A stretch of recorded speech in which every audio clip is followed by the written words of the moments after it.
प्रियजनों, राधे राधे, जय श्री कृष्ण। मेरा नाम है चाणक्य राज भारद्वाज और आप देख रहे हैं राशि ज्योतिष दर्पण मन का सुख जीवन का। वर्ष 2024 के प्रथम माह जनवरी माह के राशिफल के विषय में विचार करते हुए आज हम जिस राशि के विषय में बात करने वाले हैं प्रियजनों, वह है वृश्चिक राशि। वृश्चिक लगन के जातकों के विषय में हम विस्तार से चर्चा करेंगे कि 1 जनवरी सन 2024 से 31 जनवरी सन 2024 तक का समय कैसा रहने वाला है। तो मैं बता दूं आपको कि मेरा ये कार्यक्रम जो है वो लगन के आधार पर है, तो आप इस वीडियो को अपने लगन के आधार पर ही देखें। और स्पष्ट करने की स्थिति में मैं बता देता हूं कि आपके जन्म कुंडली के पहले घर या पहले भाव में यदि 8 नंबर लिखा हुआ है तो आपकी वृश्चिक लगन बनती है और ये वीडियो आपके लिए है। तो शुरू करते हैं प्रियजनों, आप बने रहिए मेरे साथ अंत तक वीडियो में, क्योंकि मैं बताऊंगा विस्तार से वृश्चिक लगन वालों के लिए मासिक राशिफल जनवरी सन 2024 कैसा रहने वाला है। और साथ ही वीडियो के अंत में मैं कुछ उपाय भी बताऊंगा जिनके माध्यम से आप अशुभ ग्रहों की अशुभता को कुछ हद तक शुभ कर पाएंगे और ग्रहों की शुभता को कुछ हद तक बढ़ा पाएंगे। तो प्रियजनों शुरू करते हैं। शुरू करेंगे हम गुरु से। देखिए, आपकी राशि से जो गुरु का गोचर हो रहा है प्रियजनों, वह हो रहा है छठे भाव से। अब देखिए, छठा भाव है रोग, रिपु और ऋण का। 6, 8, 12 त्रिक भाव कहे जाते हैं, लेकिन छठे भाव में बृहस्पति गोचर करते हुए अच्छा फल आपको प्रदान करने वाले 31 दिसंबर के बाद में। अभी तक तो यह बात पक्की है कि ये अच्छा फल प्रदान नहीं कर रहे थे। यहां पर आपको रोग ने भी घेरा होगा, ऋण ने भी घेरा होगा और शत्रुओं ने भी आपको घेरा होगा। परंतु अब जब जैसे ही मार्गी हो जाएंगे तो इनकी शक्ति बढ़ जाएगी और ये सही मार्ग दिखाने का कार्य आपको करेंगे और आपकी रक्षा करेंगे शत्रुओं से भी। यहां पर शत्रुओं का नाश करेंगे, जो भी आपके दुश्मन है उनसे छुटकारा दिलाने का काम देवगुरु बृहस्पति करेंगे। कर्ज से मुक्ति दिलाने का कार्य आपको करेंगे, रोग से भी मुक्ति दिलाने का कार्य करेंगे। एक बात मैं यहां स्पष्ट कर दूं, जिन लोगों के भी छठे घर में ये बृहस्पति आ रहे हैं, जिनकी वृश्चिक लग्न है, हो सकता है इन दिनों में पिछले बीते 1 महीने के अंदर कि उनके कोई बीमारी जो पुरानी हो या कोई बीमारी ने जन्म लिया हो वो एकदम से बढ़ गई हो। तो अभी 31 दिसंबर के बाद में बहुत संभावना है कि वो दूर हो जाएगी, यानी कि आप स्वस्थ होने शुरू हो जाएंगे। परंतु ऐसा बिल्कुल भी ना समझे कि देवगुरु यदि मार्गी हो रहे हैं तो बीमारी अपने आप ठीक हो जाएगी। देखिए, इलाज तो आपको कराना पड़ेगा। कोई भी चीज अपने आप खत्म नहीं होती और कोई भी चीज अपने आप शुरू भी नहीं होती है। ग्रहों का गोचर कितना भी अच्छा हो, कितना भी बुरा हो, कर्म आपको करने पड़ते हैं, उसके बाद ही आपको फल मिलता है, उसके अलावा फल मिलता नहीं। आप समझ ले कि किसी ग्रह का बहुत शानदार गोचर होने वाला है, बहुत बढ़िया गोचर आने वाला है, तो घर में बैठ जाइए, सब कुछ अपने आप हो जाएगा, नहीं होगा। और ऐसा भी नहीं है कि किसी ग्रह का बुरा गोचर आ रहा है तो वो भी सब कुछ अपने आप हो जाएगा। कहीं ना कहीं आपके कर्म भी उसमें शामिल होते हैं, तो कर्म प्रधान बताए गए हैं। चलिए हम अपने विषय पर आगे बढ़ते हैं। तो देवगुरु बृहस्पति तीनों चीजों से यहां पर मुक्ति दिलाने का कार्य करेंगे आपको। देखिए, कंपटीशन का भी भाव है, तो प्रतिस्पर्धा में आपको जीत दिला देंगे देवगुरु बृहस्पति। इस वक्त जो है अच्छा कार्य कर रहे हैं।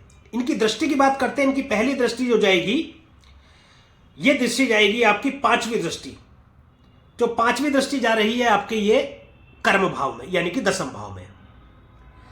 तो आपके कार्यों में ये एक नई उड़ान दे देंगे, नई गति दे देंगे।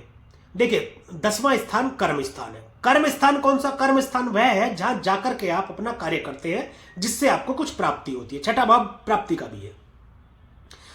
10वें भाव से हम पिता का भी अनुसरण करते हैं, पिता का विचार भी करते हैं 10वें भाव से। 10वें भाव से राजनीति को भी हम देखते हैं, 10वें भाव से व्यापार को देखते हैं। कर्म स्थान कौन सा? नौकरी इत्यादि। छठा भाव नौकरी का है, सर्विस का है।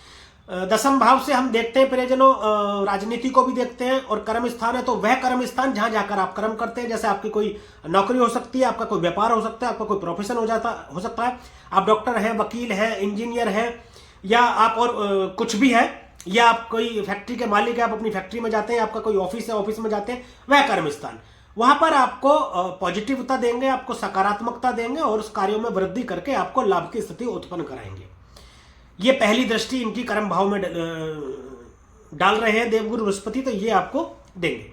देखिए, पिता से संबंधों में सुधार लाएंगे, मधुर संबंध करेंगे। संबंधों में सुधार के कारक माने जाते हैं देवगुरु बृहस्पति। यदि मतभेद अब से पहले कुछ चल रहे होंगे, हो सकता है हो भी गए होंगे मतभेद, क्योंकि देवगुरु बृहस्पति वक्र अवस्था में थे और वक्री दृष्टि थी इनकी 10वें भाव में, तो आपका व्यापार भी बाधित हुआ होगा और आपके संबंध भी बाधित हुए होंगे। राजनीतिक सफलता भी हो सकता है आपको कम मिली हो। छठे भाव से भी राजनीति को देखा जाता है और दसम भाव से भी। देवगुरु बृहस्पति जब वक्री थे तो कुछ उथल पुथल आपके जीवन में रही होगी पक्का, राजनीतिक क्षेत्र में भी। लेकिन यदि आप राजनीति में हैं तो देवगुरु जब मार्गी हो जाएंगे तो 2024 के प्रथम माह से ही नई उड़ान आपको देंगे। राजनीति में आपको कोई बड़े पद की प्राप्ति करा सकते हैं। आप कोई चुनाव लड़ रहे हैं, चुनाव लड़ना चाहते हैं, उसमें विजयश्री दिलाएंगे आपको। अगर चुनाव नहीं भी आप लड़ रहे हैं और राजनीति में आप सक्रिय हैं तो राजनीति में किसी बड़े पद की आपको प्राप्ति करा सकते हैं जिसकी आप इच्छा रखते हैं। ये रही पहली दृष्टि, पंचम स्थान पर पड़ती है इनकी। दूसरी दृष्टि की यदि इनकी बात करें, दूसरी दृष्टि इनकी सप्तम दृष्टि है जो कि आपके 12वें भाव में पड़ेगी। देखिए 12वां भाव जो है व्यय का भाव है, खर्च का भाव है, सैया सुख का भाव है, विदेश का भाव है, हॉस्पिटल का भाव है 12वां भाव। 12वें भाव में दृष्टि डालेंगे तो आपको थोड़ा कामुक बना सकते हैं, आपके अवैध संबंधों को निर्माण दे सकते हैं, यानी कहीं आपके अवैध संबंध हो सकते हैं। लेकिन आपको एक सलाह दी जाती है कि आप परस्त्री गमन बिल्कुल भी ना करें। देखिए यदि किसी चरित्रहीन महिला से आप संपर्क रखेंगे या संबंध रखेंगे तो वह आपके कष्ट का कारण बन सकती है, वह आपके लिए दुखदायी होगी। ये आपको सावधानी रहनी है, ये आपको सलाह यहां पर दी जाती है। विदेश यात्रा आपको कराएंगे, विदेशों से लाभ कराएंगे, विदेश से आपको व्यापार के जरिए जोड़ेंगे, यानी आपके व्यापार को विदेश से जोड़ेंगे। अब से पहले अगर हो सकता है कोई विदेशों से आप डील करने की सोच रहे हो या व्यापार करने की सोच रहे हो तो उसमें कुछ रुकावट या कुछ दिक्कत या कोई परेशानी आई हो, वो सब बाधाओं को दूर करके उसको बिल्कुल प्लेन करेंगे, उसको ठीक करेंगे, बैलेंस करेंगे। बैलेंस करने के बाद में वहां से आपके रिश्ते अच्छे बनाएंगे जिससे आपको लाभ होगा। यात्राओं से आपको लाभ होगा, यात्राएं होंगी आपकी, बड़ी यात्राएं होंगी, धार्मिक यात्राएं होंगी। 12वां भाव मोक्ष का भी भाव कहा जाता है। और देवगुरु बृहस्पति देखिए एक शुभ ग्रह है, संत ग्रह है, तो दृष्टि डाल करके वहां पर अच्छा ही करेंगे आपको, ठीक है ना। तो अब बात कर लेते हैं देवगुरु बृहस्पति की जो नवम दृष्टि है, वह नवम दृष्टि आपकी जाएगी धन भाव में। धन भाव में दृष्टि डाल करके देखिए देवगुरु बृहस्पति जहां भी दृष्टि डालते हैं वहां पर बढ़ोतरी करते हैं। धन भाव में दृष्टि डालेंगे तो धन में बढ़ोतरी करेंगे। कौन से धन में बढ़ोतरी करेंगे प्रियजनों? दूसरा भाव धन का भाव वह कहा जाता है जो आपको मिलता है।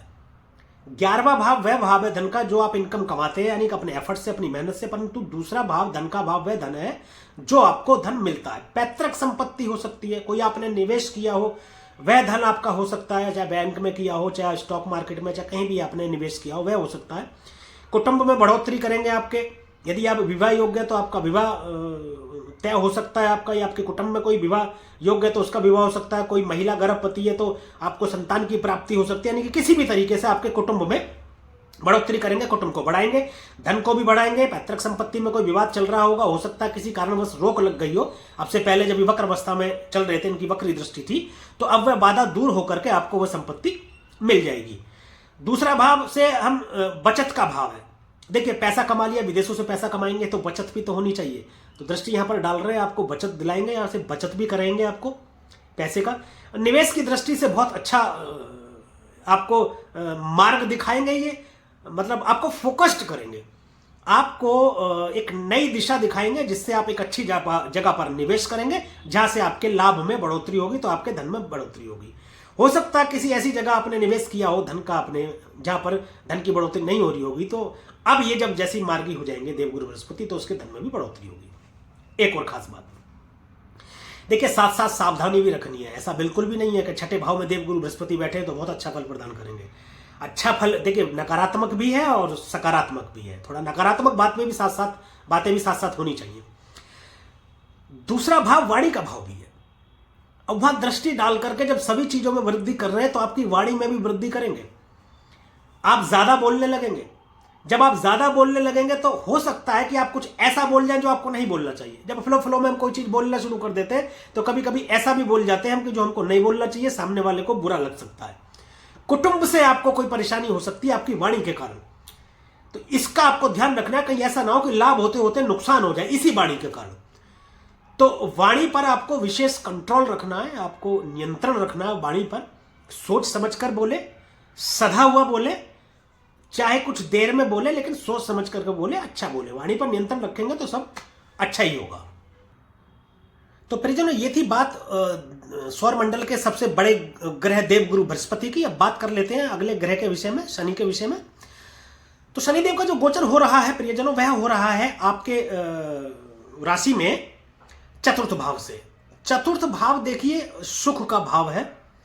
संपूर्ण सुखों की प्राप्ति यदि देखी जाती है तो वह चतुर्थ भाव से देखी जाती है। यदि कोई आपसे ये पूछे कि मेरे जीवन में कितना सुख है या मुझे कितने सुख की प्राप्ति होगी, तो हम चतुर्थ भाव से देखते हैं।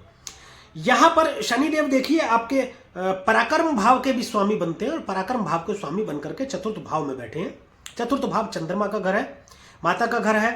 यहां बैठकर के ये आपको वैसे तो अच्छा फल प्रदान करेंगे, लेकिन कुछ सावधानियां बरतनी है, कुछ उपाय मैं बताऊंगा वीडियो के अंत में। आप वीडियो में बने रहिए, देखते रहिए मेरे साथ। यहां ये जो चतुर्थ भाव है ये भूमि, भवन और वाहन का है। मकान की प्राप्ति तो आपको 100% यहां बैठ करके शनिदेव करा देंगे, अच्छे मकान की प्राप्ति करा देंगे आपको।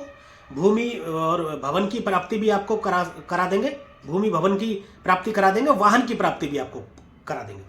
यहां से बैठ करके कर्म स्थान को देख रहे हैं, कर्म फलदाता है, तो कर्म में आपके ऐसी बढ़ोतरी करेंगे कि वहां से आपको लाभ दिलाएंगे। आप जहां कहीं भी कार्य करते होंगे, जो भी आपका प्रोफेशन होगा, आपकी नौकरी में पदोन्नति करा देंगे। यदि आप कोई नौकरी करते हैं तो सरकारी या प्राइवेट है, उसमें पदोन्नति करा देंगे। आपके व्यापार में लाभ की स्थिति उत्पन्न कर देंगे, यानी कर्म स्थान में आपके बढ़ोतरी दे देंगे ये शनिदेव, दशम स्थान में दृष्टि डाल करके। ये सप्तम दृष्टि है शनिदेव की। अब बात करते हैं इनकी अगली दृष्टि की। जो इनकी जो दृष्टि है ये इनकी जाएगी तीसरी दृष्टि, जो जाएगी आपके छठे भाव में। छठे भाव में दृष्टि डाल करके ये अच्छा फल प्रदान वैसे भी करते हैं, लेकिन अब तो और ज्यादा अच्छा फल प्रदान करेंगे, क्योंकि पहले से वहां पर गुरु मौजूद है। गुरु के आगे शनिदेव नतमस्तक होते हैं, बुरा फल प्रदान नहीं करते हैं। और छठे भाव में यदि ये शनिदेव दृष्टि डालें तो शत्रु अंत योग बनाते हैं। शत्रु तो आपके गए, पहले ही गुरुदेव बैठे हैं तो शत्रु तो आपके पहले ही चले गए, लेकिन अब ये शनिदेव भी दृष्टि डाल रहे हैं तो शत्रु तो आपके सामने घुटने टेकेंगे और आपका कुछ बिगाड़ नहीं पाएंगे। चाहे कितना भी सोचे आपको बुरा या मतलब आपके साथ बुरा करने का, तो वो शत्रु आपका कुछ बिगाड़ नहीं पाएंगे। रोगों से भी आपको मुक्ति देंगे, आपको कर्ज से भी मुक्ति देंगे शनिदेव। शनिदेव की दूसरी दृष्टि जो जा रही है वो सप्तम दृष्टि के विषय में मैं बात कर चुका हूं, अभी दशम भाव में जा रही है। यहां भी संयुक्त दृष्टि है। देखिए देवगुरु बृहस्पति की भी दृष्टि है, इनकी भी दृष्टि है, तो इसके फल के बारे में मैं अभी बता चुका हूं। अब इनकी दशम दृष्टि की बात करते हैं। जो शनिदेव की दशम दृष्टि है वह जाएगी आपके लगन में। लगन में शनिदेव की जो दशम दृष्टि जाएगी, देखिए उसमें थोड़ा आपको यह सावधानी बरतने की जरूरत है। मैंने बोला कि लगन आप खुद होते हैं। लगन क्या होता है? लगन आप खुद है। अब आपके अंदर शनि आ गया, यानी आप शनि हो गए, आप ये मान लीजिए। तो आप क्या है कि आप एक स्ट्रिक्ट हो जाएंगे, न्यायकर्ता आप हो जाएंगे। आपको कुछ छोटी छोटी चीजें बुरी लगेंगी। बुरी कैसे लगेंगी? कोई समय निष्ठ नहीं है, या कोई कार्यों में डिले कर रहा है, कोई आलस कर रहा है, वो आपको बुरी लगे। आज इस दौरान होगा क्या कि आप अपने स्वभाव से थोड़े चिड़चिड़े हो जाएंगे, अहंकारी भी आप हो जाएंगे। आपको लगेगा कि मैं ही सब कुछ हूं, ऐसा भाव आपके मन में इस दौरान आएगा। उससे आपको सावधानी रखने की जरूरत है। देखिए ज्योतिष क्या है? ज्योतिष संभावना है और उसके बाद फिर सावधानी है। ज्योतिष में उपाय भी होते हैं, लेकिन उससे ज्यादा महत्वपूर्ण सावधानी होती है कि कोई बात यदि आपको पता लगे तो आप उसमें सावधानी करें। ज्योतिष इसीलिए जरूरी होता है कि ज्योतिष आपको बताता है कि कौन सा इवेंट कब होने वाला है। देखिए जब इवेंट होने वाला है और यदि आप उसमें सक्रिय नहीं है, यदि उसमें सावधानी आप नहीं बरतते हैं, तो इवेंट होकर के चला जाता है। मैं आपको बताऊं, अगर अच्छा इवेंट होने वाला है और आप उसमें अपने कर्मों का योगदान नहीं देते तो आपके साथ अच्छा घटित भी नहीं होता है। फिर वो योग चला जाता है, फिर बाद में वो योग किसी काम का नहीं रहता। अब देखिए देवगुरु बृहस्पति हो गए, शनि हो गए। अब बात कर लेते हैं राहु की। राहु देव का जो गोचर हो रहा है वह हो रहा है आपके पंचम भाव में। अब पंचम भाव में राहु अत्यंत शुभकारी होते हैं, बहुत शानदार फल प्रदान करते हैं। पंचम भाव रिलेशनशिप का भाव है, संबंधों का भाव है, स्टॉक मार्केट निवेश का भाव है, लॉटरी सट्टा इत्यादि। संतान का भाव पंचम भाव है, राजनीति का भाव है, हेल्थ को भी देखते हैं, शिक्षा ज्ञान को भी पंचम भाव से देखते हैं, प्रेम को भी पंचम भाव से देखा जाता है, प्रेम विवाह इत्यादि। तो यहां बैठ करके राहु पहली बात तो आपके निवेश में लाभ को बढ़ा देंगे। इनकी सारी जितने भी कारक है सबको बढ़ा देंगे। प्रेम में लेकिन भ्रमित करेंगे आपको। प्रेम संबंधों में जो संबंध होंगे, संबंधों में भ्रम की स्थिति पैदा करेंगे। कैसे भ्रम की स्थिति पैदा करेंगे? कि मान लीजिए कहीं से आपका रिलेशन कहीं चल रहा है, किसी से संबंध आपका प्रेम संबंधी मान लीजिए कहीं से आपका चल रहा है, तो उसमें शक की स्थिति उत्पन्न करके उसमें भ्रम की स्थिति पैदा करेंगे। आपके मन में यह लगेगा कि शायद इसका मतलब कहीं और भी संबंध है, या ये मेरे को चीट कर रही है, या ये मेरे को चीट कर रहा है। ऐसी भ्रम की स्थिति उत्पन्न करेंगे आपके पार्टनर के प्रति। संतान के संबंध में आपको सुखद समाचार मिलेगा। संतान के विदेश जाने के योग बनते हैं। संतान के विषय में और लॉटरी सट्टा इत्यादि में आपको एकदम से बहुत लाभ करा देंगे, परंतु ऐसी सलाह आपको दी नहीं जाती। आप लॉटरी सट्टा इत्यादि में आप ज्यादा विश्वास ना करें, ना आप उसमें ज्यादा ध्यान दें, अन्यथा आपको नुकसान भी हो सकता है, ऐसा भी है। यह आपके जन्मस्थ घरों के आधार पर निर्णय दिया जाएगा। और राजनीति में आपको बहुत बड़ी सफलता दी जा सकती है, कोई बहुत बड़े पद की प्राप्ति आपको करा सकते हैं राहुदेव। अब बात करते हैं राहुदेव की दृष्टियों की। जो राहुदेव की पहली दृष्टि है वह जाएगी आपके सप्तम भाव में, सॉरी सप्तम भाव में नहीं, आपकी जाएगी नवम भाव में, यानी कि भाग्य स्थान में, पंचम दृष्टि है। पहली दृष्टि आपके भाग्य भाव में जाएगी। तो देखिए राहुदेव जहां दृष्टि डालते हैं वहां के प्रभाव में थोड़ी सी कमी कर देते हैं, यानी कि भाग में थोड़ी सी कमी कर देंगे, परंतु आपके नवम भाव में कर्क राशि बनती है, चंद्रमा का घर है, माता की राशि है, वहां दृष्टि डाल करके आपके लिए अच्छा फल प्रदान करेंगे। क्योंकि चंद्रमा माता का विचार करते हैं चंद्रमा से, और राहुदेव माता के घर में दृष्टि डालकर या वहां बैठ करके अच्छा फल प्रदान करके माता के चरणों में सजदा करते हैं, तो वहां आपके भाग्य में भी बढ़ोतरी करेंगे। आपको ज्यादा ऐसा कुछ मतलब ज्यादा बुरे की स्थिति रहेगी नहीं आपके दृष्टि डाल करके। राहु की जो सप्तम दृष्टि जा रही है वह आपके लाभ भाव में जा रही है।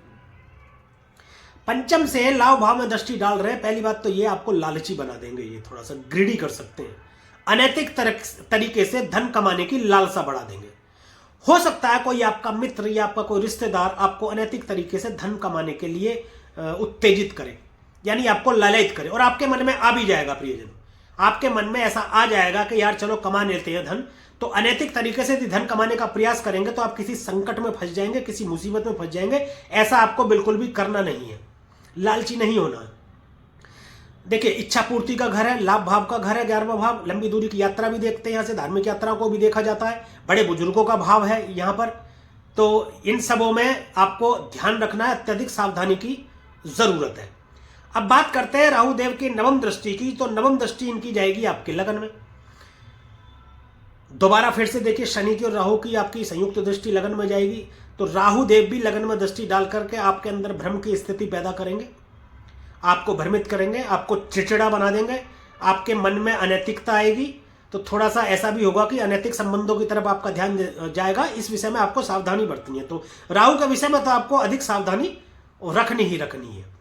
अब केतु का विचार कर लेते हैं। केतु आपके लाभ भाव में स्थित है, 11वें भाव में। 11वें भाव में देखिए केतु मोक्ष का कारक है, लाभ में थोड़ी कमी कराएंगे। केतु क्या करते हैं, डिटैचमेंट करते हैं। 11वें भाव में केतु बैठे हैं। देखिए यहां एक लॉजिक समझाता हूं, उसको समझने का प्रयास कीजिएगा। केतु के सिर नहीं है, केतु हेडलेस है, केतु के केवल धड़ धड़ है। तो केतु को फील किया जा सकता है, महसूस किया जा सकता है। केतु की दृष्टि नहीं है, केतु देख नहीं सकता। अब क्या है कि केतु 11वें भाव में बैठे हैं, लाभ भाव में, समझना बहुत अच्छी तरीके से। वहां पर बुध की राशि बनती है, 6 नंबर राशि बनती है, जो कि जिसके अधिपति देवता बुध है। अब समझिए बुध का साथ केतु को जब मिलता है तो इनको कुछ करने के लिए मिल जाता है, परंतु केतु के अब जितने भी काम हो जाएंगे थोड़ा बच्चे की तरह हो जाएंगे, क्योंकि बुध देवता राजकुमार कहे जाते हैं, लेकिन बुद्धि के धनी है। अगर बुद्धि के धनी है तो अपनी बुद्धि का प्रयोग कर करके लाभ में बढ़ोतरी करा देंगे। डिटैचमेंट का कारक जरूर है केतु महाराज, लेकिन यह भी देखा जाता है कि केतु बैठे कहां पर है, कौन सी राशि में बैठे हैं। अब केतु को बुद्धि मिल गई है बुध के द्वारा, तो अपनी बुद्धि कौशल से ये लाभ में बढ़ोतरी कराएंगे। और ऐसी समाज में मतलब चिर परिचित बहुत अच्छे लोगों से या बड़े लोगों से, जो प्रसिद्ध व्यक्ति हैं, उनसे मुलाकात कराएंगे। आपकी मुलाकात होगी जो कि आपके लाभ में कारण, जो कि आपके लाभ का कारण बनेंगे, और आपके व्यापार में या आपके किसी भी माध्यम से आपको लाभ की स्थिति उत्पन्न करेंगे, आपको लाभ कराएंगे। समाज में मान प्रतिष्ठा बढ़ाएंगे, आपको एक ऊंचाई देंगे। केतु क्या है, ध्वज है एक। धर्म की तरफ आपका ध्यान बढ़ेगा, धार्मिक हो जाएंगे आप, थोड़ा सा धार्मिक यात्राएं आपकी बढ़ जाएंगी, और होना भी चाहिए। देखिए केतु के दुष्प्रभाव से बचने के लिए मैं बताता हूं हमेशा कि आप रोजाना मंदिर जाएं, तो केतु के दुष्प्रभावों से आपको कुछ सहायता मिलेगी, यानी दुष्प्रभाव से आपका कुछ बचाव होगा, तो अच्छा फल प्रदान होगा। ये रही इन 4 बड़े ग्रहों की बातें। अब बात करते हैं बाकी के ग्रहों की। तो सबसे पहले हम बात करेंगे प्रियजनों सूर्य की। सूर्य जो इस वक्त गोचर कर रहे हैं वह कर रहे हैं धनु राशि में। धनु राशि आपकी राशि से दूसरी राशि है, यानी कि धन भाव। धन भाव में सूर्यदेव बैठे हैं, आपके अच्छा फल यहां पर प्रदान करेंगे।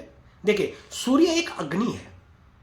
सूर्य वैसे भी देखिए आपके जो है कर्म भाव के स्वामी बनते हैं, और कर्म भाव के स्वामी का धन भाव में बैठना धन के मामले में अच्छा फल प्रदान करता है। परंतु सूर्य अग्नि है, सूर्य के अंदर प्रकाश बहुत है, तो फिर सूर्य के अंदर अग्नि भी बहुत है।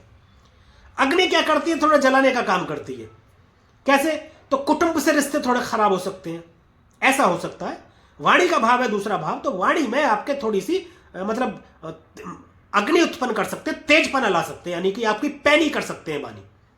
जब वाणी पैनी होगी तो आप तेज बोलेंगे थोड़ा सा, और मतलब कुछ उल्टा सीधा भी बोल सकते हैं। उसकी वजह से आपके कुटुंब से रिश्ते थोड़े से खराब हो सकते हैं, पत्नी से थोड़े रिश्ते आपके खराब हो सकते हैं, ऐसा हो सकता है। वरना तो आपके धन में ये वृद्धि करेंगे, और बचत को भी ये थोड़ा सा बढ़ाएंगे।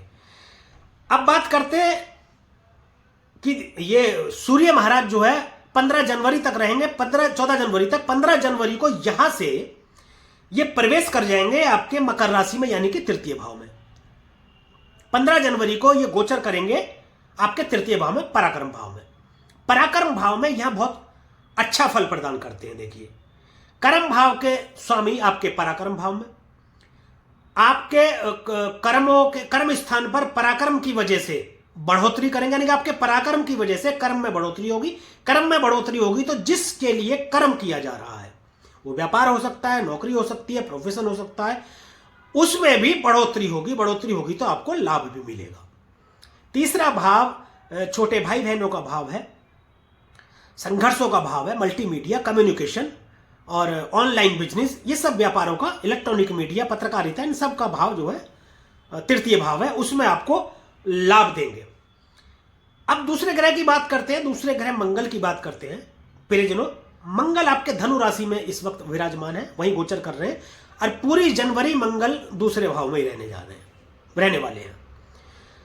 अब देखिए, ये सब जो खेल है या ये जो सब बातें हैं, ये सब एनर्जी की बातें हैं, ऊर्जा की बातें हैं। मंगल के अंदर भी बहुत अच्छी ऊर्जा है।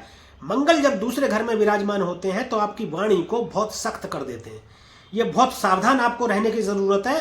कम से कम 15 जनवरी तक तो आपको रहने की जरूरत ही है, क्योंकि आपकी वाणी में ये बहुत पैनापन ले आएंगे। सूर्य भी यहां पर विराजमान है, मंगल भी यहां पर विराजमान है, तो वाणी को तो आपको, वाणी पर बहुत ज्यादा विशेष आपको ध्यान देना है। सोच समझकर बोल रहे हैं, और कभी कभी तो आप बोलना ही नहीं, इस पर आपको बहुत ध्यान देना है। अभी देखिए, मंगल की हम बात करते हैं तो मंगल जो है आपके छठे घर के स्वामी बने हैं। छठे घर में भी मंगल शत्रुअंता योग बनाते हैं आपको। धन भाव में जाकर के बैठ गए छठे घर के मालिक, तो आपको मतलब धन की प्राप्ति करा सकते हैं। कैसे धन की प्राप्ति करा सकते हैं? देखिए, छठा भाव ऋण का भी है। ऋण का मतलब है कि कहीं से आप लोन लेना चाह रहे हैं, लोन लेना चाहते हैं, तो वह आसानी से आपको लोन मिल जाएगा, क्योंकि दूसरा भाव है भी ऐसी धन प्राप्ति का, जो आपको कहीं से आपको धन मिले। दूसरा भाव इनकम का नहीं है, कमाई का नहीं है, तो वहां से आपकी प्राप्ति हो सकती है, लोन आपका मिल सकता है, आपको लोन मिल सकता है। लेकिन वाणी पर विशेष ध्यान रखिएगा, वाणी की वजह से आप किसी संकट या किसी दुविधा में फंस सकते हैं। अब बात करते हैं प्रियजनों बुध की।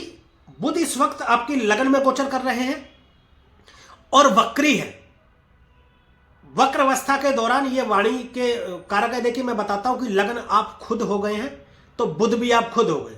तो जब ये वक्री है तो बहुत स्पीड से चलते हैं, आपको समझ ही नहीं आएगा कि एकदम से सेकंडों में, मिनटों में क्या हो गया एकदम से। जब तक आप समझ पाएंगे तब तक कुछ बुरा या अच्छा हो जाएगा। तो वक्र अवस्था कोई अच्छी नहीं मानी जाती है ग्रहों की, और बुध की तो बिल्कुल नहीं मानी जा रही है वक्र अवस्था। 2 तारीख को मार्गी हो जाएंगे आपके लगन में ही, और 7 तारीख तक आपके लगन में ही रहेंगे। तो 7 तारीख तक आपको अत्यधिक सावधानी रखने की जरूरत है। अष्टम भाव के स्वामी बन रहे, लगन में आपके मौजूद रहेंगे। 7 तारीख तक आपको किसी चरित्रहीन महिला के चलते, या किसी अपने से आधी उम्र की स्त्री से, या मतलब लड़की से संबंधों के चलते झूठे आरोप लग सकते हैं, जिसके कारण आपको कुछ मुसीबतों का सामना करना पड़ सकता है। तो 7 तारीख तक बहुत विशेष सावधानी आपको रखनी है। हो सके तो थोड़ा दूरी बना करके रखें, और वाणी पर तो खास तौर से आपको नियंत्रण रखना ही रखना है। 7 तारीख को ये प्रवेश कर जाएंगे आपके दूसरे भाव में, यानी कि अपने ही भाव में। वाणी का भाव है दूसरा भाव, और बुध भी वाणी के कारक है, बुद्धि के कारक कहे जाते हैं। तो धनु राशि में ये अच्छा फल प्रदान करेंगे। देखिए धनु राशि जो है समृद्धि, ज्ञान, प्रेरणा और सौभाग्य का प्रतीक मानी गई है। तो वहां पर बैठ करके बुध आपको अच्छा फल प्रदान करेंगे। बुद्धि कौशल से आपकी बचत की तरफ भी आपको ले जाएंगे, निवेश में आपको फायदा देंगे, कुटुंब से आपको संबंधों में थोड़ा फायदा देंगे। अब बात करते हैं अगले ग्रह की। अगले ग्रह शुक्र की बात करते हैं प्रियजनों। शुक्र आपके लिए लगन में ही मौजूद है और शुक्र देवता देखिए जब लगन में बैठे हैं तो शुक्र देवता आप खुद शुक्र हो गए। शुक्र देवता क्या है? शुक्र देखिए गुरु है। गुरु दैत्य गुरु हो या देव गुरु हो, गुरु गुरु ही है। दोनों में ही भरपूर ज्ञान है, अत्यधिक ज्ञान है और दोनों ही अच्छा फल प्रदान करते हैं। और शुक्र तो वैसे भी ऐशो आराम के कारक माने जाते हैं। तो आपके अंदर एक नई ऊर्जा भर देंगे। आपके अंदर आप आकर्षक हो जाएंगे, लोगों में प्रसिद्धि के कारण बन जाएंगे। आप अपनी बातों से लोगों को प्रभावित करेंगे, आप अपने आचरण से लोगों को प्रभावित करेंगे, आपकी तरफ लोग खींचेंगे, यानी आपकी तरफ लोग अट्रैक्ट होंगे। ऐसा आकर्षण शुक्रदेव लगन में बैठकर करेंगे। 18 जनवरी 2024 तक शुक्र देवता आपके लगन में ही विराजमान रहेंगे। 18 जनवरी को ये प्रवेश कर जाएंगे आपके दूसरे भाव में, धन भाव में। कितना सुंदर देखिए गोचर हो रहा है आपका। शुक्र धन का कारक और धन भाव में ही पहुंच गए। शुक्र जो है सभी ऐशो आराम के कारक हैं। धन भाव में आपके पहुंच गए हैं तो धन की प्राप्ति कराएंगे, आपको बचत भी कराएंगे, अच्छा फल प्रदान करेंगे शुक्र देवता आपके धन भाव में बैठ करके। तो परिजनों ये रहा वृश्चिक लगन वालों के लिए जनवरी 2024 कैसा रहने वाला है। अब बात करेंगे हम कुछ उपायों की, परंतु उससे पहले एक विशेष बात मैं करना चाहता हूं। अपने कर्मों को आपको अच्छा रखना है। देखिए कर्म प्रधान होता है। ज्योतिष एक संभावना है और उससे जानकारी लेकर के आपको सावधानी रखने की जरूरत होती है। और पहले नंबर पर कर्म आता है, कर्म प्रधान है। कर्मों को अपना अच्छा रखिए, दूसरे के प्रति घृणा मत रखिए, बुरा मत सोचिए, नुकसान पहुंचाने का मत सोचिए, अपने वादों को सही रखिए, जो वादा करें उसको निभाइए, तो सभी ग्रह आपको अच्छा फल प्रदान करते हैं। और यदि आप इसके उलट करते हैं, दूसरों के प्रति घृणा रखते हैं, दूसरों को नुकसान पहुंचाने की कोशिश करते हैं, दूसरों को बुरा करने की कोशिश करते हैं, तो कोई भी अच्छा शुभ ग्रह हो, कितनी भी अच्छी या शुभ जगह बैठा हो, आपको अच्छा फल प्रदान नहीं करता, बुरा फल प्रदान करता है। तो इसलिए अपने आचरण को ठीक रखिए। शराब, मांस, मछली से आप, अंडा से आप ये दूर रहिए, आपको ये सलाह दी जाती है। तो सभी ग्रह आपको अच्छा फल प्रदान करेंगे। अब एक बात हम करते हैं प्रियजनों, अब बात कर लेते हैं उपायों की। तो एक तो ये है कि आप रात के समय में दूध का सेवन बिल्कुल भी ना करें इस दौरान।